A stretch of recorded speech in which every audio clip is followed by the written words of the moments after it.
Hello students, welcome to 11th video lecture of electrostatics. और इसमें electric field से related problem का discussion करेंगे। तो इलेक्ट्रिक फील्ड से रिलेटेड प्रॉब्लम्स होंगे कौन कौन सा, 4 तरह का। लेकिन उससे पहले हम लोग थोड़ा सा इलेक्ट्रिक फील्ड एक बार और रिवाइज कर लेते हैं। एक चार्ज है यहाँ Q, इससे r डिस्टेंस पर कोई पॉइंट लिए P, r डिस्टेंस पर पॉइंट लिए यहाँ P, और कह रहा है कि P पर इलेक्ट्रिक फील्ड कितना होगा। तो कह रहा है P पर electric field EP equal to पढ़े थे Q by 4 pi epsilon naught R square है। EP equal to 4Q by 4 pi epsilon naught R square है।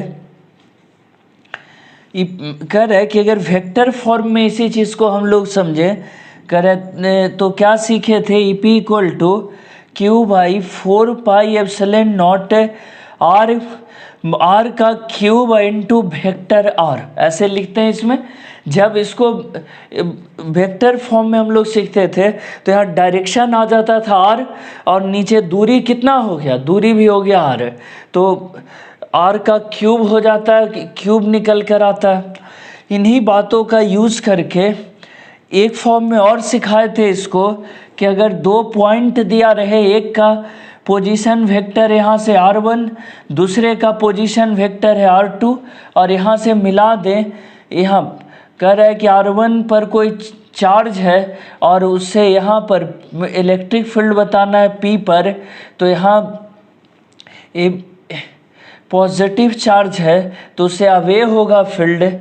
कर Q से P ये कितने के बराबर हो जाएगा, R2 माइनस R1 हो जाएगा इस केस में। और ऐसे में इलेक्ट्रिक फील्ड अगर लिखेंगे तो हो जाएगा 1 by 4 pi epsilon nought Q बटा R2 माइनस R1 का whole square into R2 minus R1 whole cube हो जाएगा यहाँ पर। तो कह रहे हैं कि ये जो निकल कर आता है ये पढ़े हुए हम लोग हैं, उसी को थोड़ा सा रिव्यू करवा दिए, रिवाइज करवा दिए यहाँ पर। अब बारी है टाइप्स ऑफ प्रॉब्लम्स में देखने का कि इलेक्ट्रिक फील्ड से रिलेटेड किस किस तरह का क्वेश्चन हो सकता है। कह रहा है कि पहला problems related to equilibrium of charged particle in electric field, second है simple pendulum in electric field, third motion of charged particle in electric field, और फोर्थ है कैलकुलेशन ऑफ इलेक्ट्रिक फील्ड। तो इस 4 टाइप के क्वेश्चन में first वाले से start करते हैं, problems related to equilibrium of charged particle. Electric field पर फर्स्ट टाइप क्या है, problems related to equilibrium of charged particle. और इसमें कह रहा है कि जब किसी चार्ज्ड पार्टिकल को हम इलेक्ट्रिक फील्ड में रखते हैं तो वो उस पर फोर्स लगता है, और वो फोर्स अगर नेट फोर्स उस चार्ज पार्टिकल पे 0 हो जाए तब वो कहलाएगा इक्विलिब्रियम में। इस कह रहा है कि जब इलेक्ट्रिक फील्ड डिफाइंड किए थे, पढ़े थे फोर्स पर यूनिट चार्ज, यानी F इक्वल अगर क्रॉस मल्टीप्लाई कर दें Q into E, force equal to charge into electric field है। वेक्टर में भी लिखें तो ही ऐसे वेक्टर आ जाएगा। कह रहा है कि force equal to charge into electric field है। देखें, जब कोई चार्ज पार्टिकल को इलेक्ट्रिक फील्ड में रखेंगे तो डेफिनेटली उस पर फोर्स लगेगा। अब कह रहा है कि उस फोर्स अगर किसी चार्ज पार्टिकल पे नेट फोर्स 0 हो जाए तब वो इक्विलिब्रियम में कहलाएगा। यानी ये जो इलेक्ट्रोस्टैटिक फोर्स लग रहा है Q इंटू ई, और ये किसी अन्य फोर्स के द्वारा बैलेंस हो जाए तब उसे कहते हैं इक्विलिब्रियम कंडीशन। अगर यही 2 डायमेंशन में हो, इन 2 डायमेंशन, तो इस केस में सबसे पहले तो बात मेंशन कर देते कि for equilibrium F net on charge equal to 0, तो इसको ऐसे भी लिखते हैं sum of all forces equal to 0। अगर कंपोनेंट फॉर्म में रहे, इन कंपोनेंट फॉर्म, वही 2 डायमेंशन, इनका करें कंपोनेंट फॉर्म में देखें, यानी इन 2 और 3 डायमेंशन इस तरह से हो, ज़्यादातर 2 डायमेंशन तक ही रहता है। 2 डायमेंशन में है तो sigma F X equal to 0, 3 dimension में है sigma F Y equal to 0, और अगर 3rd डायमेंशन भी है तो सिग्मा एफ जेड 0। यानी फोर्स जो है एक्स एक्सिस के long, force on by axis के लॉन्ग, और फोर्स जो है जेड एक्सिस के लॉन्ग, अगर तीनों इक्वल है तो वो इक्विलिब्रियम कहलाएगा। सॉरी, फोर्स इक्वल नहीं, फोर्स 0 कह रहा है कि हर एक के एक्स के लॉन्ग, बाई के लॉन्ग और जेड के लॉन्ग फोर्स 0। पढ़े थे ना कि जिस डायरेक्शन में नेट फोर्स 0 होता है उसी डायरेक्शन में से बॉडी इक्विलिब्रियम में कहलाता है। तो ये तो फोर्स का मैटर हो गया कि अगर 3 डायमेंशन में फोर्स लग रहा हो बॉडी पे तो तीनों डायमेंशन का फोर्स 0 हो, तब वो तीनों डायमेंशन में इक्विलिब्रियम में कहलाएगा। अगर एक्स एक्सिस के लॉन्ग फोर्स लग रहा और वो 0 है तो एक्स एक्सिस के लॉन्ग इक्विलिब्रियम, जबकि अदर एक्सिस के लॉन्ग वो बाई एक्सिस के लॉन्ग फोर्स नॉन 0 है तो उसके लॉन्ग इक्विलिब्रियम में नहीं होगा। तो ये तो फोर्स का मैटर है। यहाँ इतने सीखना है कि जब किसी चार्ज पर नेट फोर्स 0 लगे तो वो चार्ज इक्विलिब्रियम में कहलाएगा। एक सिचुएशन लेकर इक्विलिब्रियम को समझते हैं। कह रहा है फॉर इक्विलिब्रियम ऑफ बॉडी, ये बॉडी दिया हुआ है, यहाँ इलेक्ट्रिक फील्ड लग रहा है ऊपर की ओर, चार्ज है इसका Q और मास है इसका M, तो नीचे की ओर फोर्स कौन सा लग गया, mg, वेट लग रहा है इसका, और ऊपर की ओर क्या लग जाएगा, तो E है और चार्ज है Q, तो QE, और इक्विलिब्रियम अगर कह रहा है तो QE इक्वल टू कितना हो जाएगा, mg, ऊपर की ओर QE और नीचे की ओर mg, दोनों इक्वल हुआ तब कहेगा कि बॉडी इक्विलिब्रियम में है, इस पर नेट फोर्स 0 है, नेट एक्सेलरेशन इस पर 0 है। तो बोले सर ये तो बड़ा हल्का है। बोले यूँ ही शुरुआत तो कोई आसान से एग्जाम्पल से मैटर को समझते हैं हम लोग है। कह रहे कि मान लो सिचुएशन बदलते हैं, ये इलेक्ट्रिक फील्ड नीचे की ओर लगता तब ये फोर्स नीचे की ओर काम करने लगता, तब ये नीचे की ओर लग जाता QE, और तब इस सिचुएशन में नेट फोर्स कितना हो जाता, F net equal to QE और प्लस हो जाता mg। नेट फोर्स इतना हो जाएगा इन डाउनवर्ड डायरेक्शन है। और इस केस में आप बॉडी को इक्विलिब्रियम में नहीं कहेंगे, body is not in equilibrium, not in equilibrium, body equilibrium में नहीं है। और समझने के लिए इक्विलिब्रियम सिचुएशन को क्वेश्चन और बनाते हैं। What charge must be given to a sphere placed 3 metre directly above a ball of mass 0.5 gram in order to hold it in equilibrium। कह रहा हूँ कि एक स्फीयर है और एक बॉल है नीचे, इसका मास है 0.05 ग्राम, यानी 5 × 10⁻⁻⁵ kg, इतना आएगा। कह रहा है कि यहाँ इसका चार्ज दिया हुआ है, Q है इसका, Q इक्वल टू है 5 माइक्रोकुलम, 5 माइक्रोकुलम, 5 × 10⁻⁻⁶ कुलम्ब। अभी ऊपर की ओर अट्रैक्ट हो जाए तो कह रहा है उसके लिए यहाँ चार्ज होना चाहिए। इसका Q2 लिए तो इसका ले लीजिए Q1, ये इतना ज़ोर से अट्रैक्ट होना चाहिए ऊपर की ओर, तो force equal to 4πε0 Q1 Q2 बटा r², r गिवन है, दोनों के बीच 3 मीटर का डिस्टेंस है, दे दिया था। नीचे की ओर क्या लगेगा, mg, फोर्स से बैलेंस होगा mg से, बस बन गया, वैल्यू रख दें। देखें ज़रा, F इक्वल टू हो गया mg 1/4πε0 Q1 Q2 बटा R square equal to mg, आया निकल करके 9 into 10⁻9 Q1 Q2, 5 into 10⁻6 Q2, 3 square, और m हो गया कितना 5 इंटू 10⁻5 kg और g का 10। इतना डेटा लिखे। करे कितना डेटा से जो कैलकुलेट होकर आएगा वो देखें। 3 स्क्वायर ये कट गया, 5 इंटू 10⁴ इक्वल टू उधर हो गया 5 इंटू 10⁻⁻4 और इधर एक Q2 रह गया, बस बन गया Q2 इक्वल टू 5 भी कट गया 10⁸ और -8 कूलम्ब।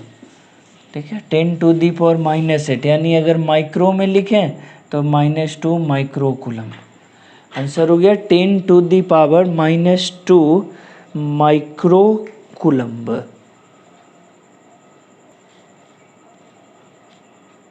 इसमें एक बार रीचेक कर लेते हैं कैलकुलेशन वाले पार्ट को। 10⁹ 5 इंटू 10⁻6, तो ये इंटू होकर आ जाएगा कितना 3, यहाँ हो गया 3, ये इधर जा कर के तो हाँ थोड़ा चेंज होगा, कितना हो जाएगा -7 माइक्रो कूलम्ब में ले तो इतना माइक्रो कूलम्ब। ठीक है, कैलकुलेशन तो आप रिपीट कर सकते हो, मेरा मकसद तो ये सिखाना था बैलेंसिंग इक्विलिब्रियम में, तो वो सीखे। नेक्स्ट क्वेश्चन देखते हैं हम लोग। इक्विलिब्रियम का नेक्स्ट क्वेश्चन है कि Bob having charge Q remains in equilibrium in the electric field shown in figure. देखो इसमें इधर पॉजिटिव चार्ज है तो फील्ड आगे की ओर बना, इस डायरेक्शन में जा रहा है। चार्ज Q है तो फोर्स कितना लगा Q इंटू ई, नीचे की ओर क्या लग जाएगा मास mg, अपवर्ड क्या लग गया तो ये टेंशन T है, दो कंपोनेंट, थीटा एंगल है T cos थीटा और इधर हो जाएगा T sin थीटा। कह रहे कि फॉर इक्विलिब्रियम क्या क्या हो जाएगा, देखिए T sin थीटा किसके इक्वल है, वो Q का E का, पहला T sin थीटा बराबर है QE, T cos थीटा किसके बराबर है mg इक्वल टू mg, ये हो गया सेकेंड। डिवाइड कर दें 1/2 तो हो जाएगा T sin थीटा बटा T cos थीटा और इधर हो गया QE बटा mg।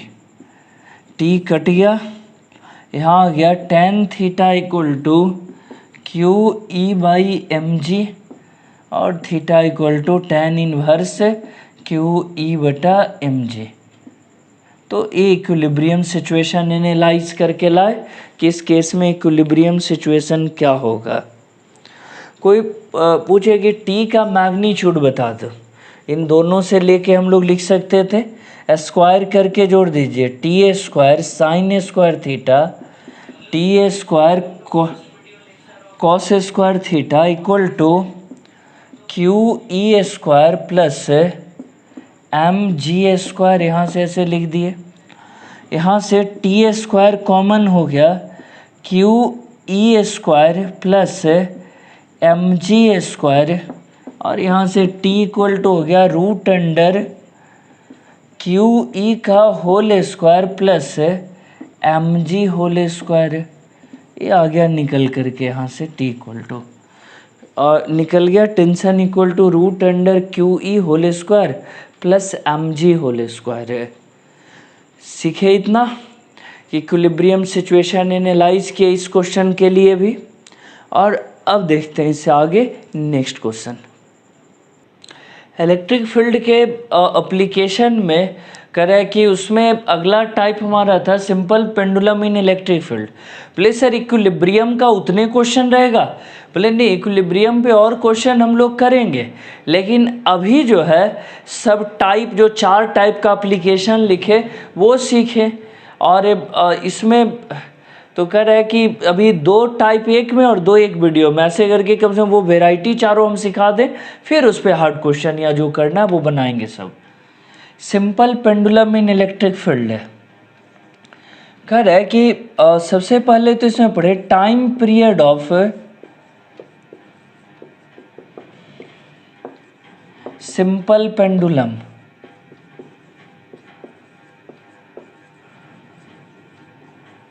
Time period of simple pendulum, अगर हम लोग सिंपल पेंडुलम का टाइम पीरियड निकालें तब कितना आएगा? देखिए ज़रा, यहाँ देखो, एक बॉब है, रोटेट करके यहाँ पहुँचा, इधर की ओर फोर्स है, तो ये लग रहा है mg साइन थीटा, ये रीस्टोरिंग फोर्स है। कह रहा है कि एफ रीस्टोरिंग तो equal to mass into acceleration. F restoring हो गया mg sine theta equal to ma, A equal to G sine theta, पहला डेटा। कह रहा है कि जब पेंडुलम का ऑसिलेशन का स्टडी करते हैं तो पढ़ाया था मैंने एसएचएम में कि डिस्प्लेसमेंट बहुत स्मॉल लेते हैं, डिस्प्लेसमेंट जो लेते हैं वो बहुत स्मॉल लेवल का लेते हैं। तो कह रहा है कि यहाँ पर थीटा जो है टेंड्स टू क्या हो जाएगा? Theta tends to 0। और अगर थीटा टेंड्स टू 0 हो रहा है ऐसे केस में, यानी कहें थीटा बराबर वेरी स्मॉल, और जब थीटा बहुत छोटा हो तो याद है साइन थीटा बाई थीटा 1, यानी sine theta equal to theta, ऐसे लिख देते हैं। तो इतना ना समझ के, चूँकि देखो मैथ्स के हिसाब से समझे तो इतना समझे, नहीं तो डायरेक्ट भी लिखते हैं कि साइन थीटा बाई थीटा 1 है तो साइन थीटा इक्वल टू कितना हो गया? थीटा। अब देखो एफ रीस्टोरिंग जब भी लिखते हैं आगे क्या लगाते हैं? माइनस। यहाँ भी क्या लगा है? माइनस है। A equal to minus g sine theta, a equal to आ गया माइनस जी साइन थीटा का कितना हो गया? अब देखिए यहाँ से साइन थीटा का थीटा, ये यहाँ पढ़ना नहीं था चार्ज में, ये तो एसएचएम का चीज़ है, यहाँ तो डायरेक्ट यूज़ करते हैं। लेकिन अक्सर क्या होता है कि बातें लिंक नहीं हो पाता, तो वो लिंक कर रहा हूँ मैं बात को कि वो एसएचएम में जो टाइम पीरियड पढ़े थे सिंपल पेंडुलम का, वो वहाँ 3-4 मेथड से और बहुत मेहनत से बताया था एसएचएम में। तो ए इक्वल टू माइनस जी और थीटा। कह रहा है जब एसएचएम हो तो एक्सेलरेशन कितना? Minus omega nought square theta, और इक्वल टू यहाँ कितना हो जाएगा? Minus omega nought square theta और इंटू जी इंटू थीटा, और इक्वल टू कितना रह गया? Minus G theta. Acceleration equal to, हाँ नहीं, ये थीटा कितना होता है? x है। कौन वाला? देखो ये दूरी जो कवर हुआ है x हो गया, ये थीटा, लेंथ इसका कितना है? l, तो theta equal to X by L, theta equal to कितना हो गया? वो एक्स वाई एल। किस प्रिंसिपल से? Theta equal to L by R वाले प्रिंसिपल से, theta equal to X by L. तो रख दें यहाँ पर minus omega nought square X, theta का हो गया X by L, X cut गया माइनस कट गया, omega nought square equal to G by L, omega naught equal to root under g by l, और ओमेगा हो गया 2 pi by T equal to root under g by L, तो T equal to 2 pi root under l by g. देखो ये आया finally time period का expression for simple pendulum. तो ये जानना जरूरी है। अब इसी पर हम लोग चार्ज, अगर जो बॉब है जो पेंडुलम का वो चार्ज्ड हो और वो इलेक्ट्रिक फील्ड में रखा हुआ है तब देखना है कि उस पर क्या प्रभाव पड़ेगा टाइम पीरियड पर है। इसका रिज़ल्ट अगर time period of simple pendulum का यहाँ लिस्ट करें तो 2π√10⁻⁷ और यहाँ g इफेक्टिव लिखते हैं वर्ड कि मतलब जो नेट उस पर एक्सेलरेशन लग रहा हो। नॉर्मल केस है तो नीचे की ओर सिर्फ क्या लग रहा है इसमें g, तो g ही लिखते हैं। लेकिन अगर उसमें अगर अदर कोई और फील्ड आ जाए तो उस समय सिचुएशन डिफरेंट हो जाएगा। और अब वही पढ़ेंगे कि time period of simple pendulum kept in electric field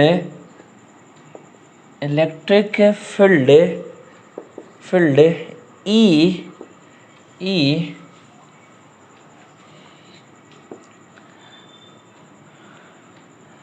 कह रहा है कि ऐसे केस में जब इसको एक इलेक्ट्रिक फील्ड में रखा जाए और चार्ज ऑन बॉब कितना है, कह रहा है charge on Bob of pendulum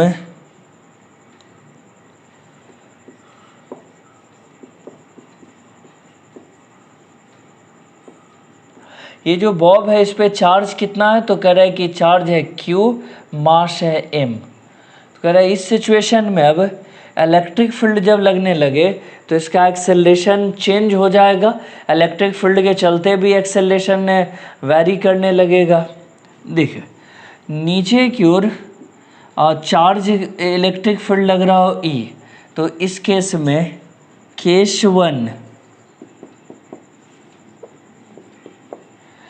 when electric field is in downward direction, when electric field is in downward direction, जब इलेक्ट्रिक फील्ड डाउनवर्ड डायरेक्शन में हो तो एफ नेट देखो, अब नीचे की ओर mg भी लगेगा और नीचे की ओर क्या लगेगा QE। नीचे की ओर वेट क्या लग रहा था mg,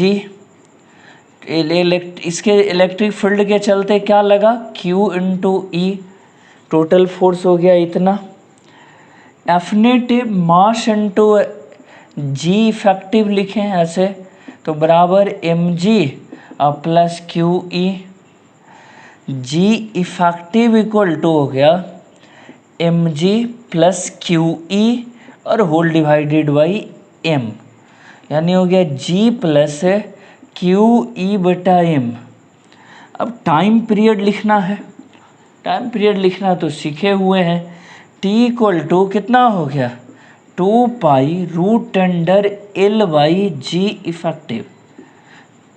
देखिए एक बार कह रहा है कि इलेक्ट्रिक फील्ड अगर नीचे की ओर लग रहा है तो फोर्स QE भी इस पर डाउनवर्ड लगने लगेगा। फोर्स QE mg तो पहले से लग ही रहा था, दोनों मिलाकर नेट फोर्स हो गया कितना mg प्लस QE, इससे G इफेक्टिव निकालने में बन जाएगा और G इफेक्टिव निकल गया। T equal to 2π√10⁻⁷G effective है, रख देते हैं वैल्यू यहाँ पर 2π√10L/G इफेक्टिव कितना लाए थे G minus QE/m, G minus QE/m, G plus minus नहीं प्लस। ये हो गया फर्स्ट केस है जब इलेक्ट्रिक फील्ड किधर की ओर लग रहा था, डाउनवर्ड लग रहा था। जब इलेक्ट्रिक फील्ड डाउनवर्ड लगे तो इस तरह से हम लोग कैलकुलेट कर लेंगे टाइम पीरियड का वैल्यू। इसका केस 2 देखें अब, जब इलेक्ट्रिक फील्ड अपवर्ड लग रहा हो, when electric field is in upward direction. कह रहा है कि जब इलेक्ट्रिक फील्ड अपवर्ड डायरेक्शन में हो तब क्या होगा, देखें यहाँ पर mg प्लस QE और mg effective equal to mg plus QE। तो कह रहा है कि जब अपवर्ड फील्ड लगेगा ऊपर की ओर तो ये जो QE नीचे की ओर लग रहा था ये किधर की ओर काम करने लगेगा, ऊपर। जब F नेट निकाल लेंगे तो mg माइनस QE हो जाएगा, यहाँ भी कितना हो जाएगा माइनस माइनस माइनस, तो टाइम पीरियड L/G इफेक्टिव यहाँ क्या हो जाएगा माइनस। तो बस इतना ही चेंज हुआ इसमें कि जहाँ जहाँ प्लस था वहाँ G इफेक्टिव में वहाँ क्या आ गया माइनस, एक्सेलरेशन की इफेक्टिव वैल्यू में उसमें प्लस था और इसमें क्या आ गया, माइनस है। अब कह रहा है कि case third, when electric field is in horizontal direction, horizontal direction, इसका फिगर अलग से मैं बना देता हूँ, देखिए जरा। कह रहा है कि अगर हाँ ऐसे बनाना पड़ेगा, इधर की ओर इलेक्ट्रिक फील्ड हो तो फोर्स क्यू ई भी इधर लगेगा, और इस केस में जी इफेक्टिव जो आएगा, एक एम जी है एक क्यू ई है, तो एफ नेट कितना हो जाएगा, 90 डिग्री पर दो फोर्स लगे तो पहला का स्क्वायर प्लस दूसरा का स्क्वायर, ऐसे है ना होगा। एम जी, इस केस में एम जी और क्यू ई कितना डिग्री पे लगने लगा वो, तो 90 डिग्री पे दोनों एक्ट कर रहा है, तो नेट फोर्स निकाल लिए। M G effective equal to कितना आ गया, root under M square G square plus Q square E square. G effective equal to M से डिवाइड भी कर दें तो रूट में जाकर डिवाइड होगा अंदर, तो बचेगा जी स्क्वायर, बाहर एम है रूट में ले जाएंगे तो एम स्क्वायर होगा, क्यू स्क्वायर ई स्क्वायर, तो ऐसे क्यू ई और बटा एम का होल स्क्वायर, उसी को सजा के लिख दिया।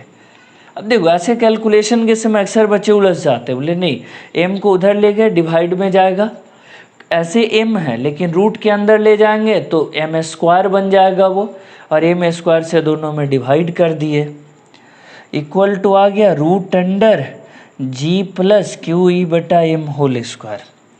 टाइम पीरियड तो पढ़े हुए हैं, क्या होता है टाइम पीरियड इक्वल टू होता है 2 पाई रूट अंडर एल बटा जी इफेक्टिव है, तो कह रहा है कि यहाँ पर कितना आ गया 2 पाई रूट अंडर जी इफेक्टिव, यहाँ निकाल के रखे हुए हैं, कितना है रूट अंडर, यानी रूट के अंदर भी यहाँ रूट होगा, जी स्क्वायर प्लस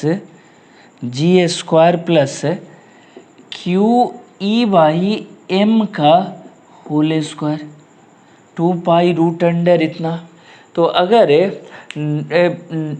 हॉरिजॉन्टल वे में इलेक्ट्रिक फील्ड लगे तो इतना आ जाएगा टाइम पीरियड कैलकुलेट हो करके, तो ये सीखे हम लोग इसमें। और कह रहा है कि अब इसका सेकेंड पार्ट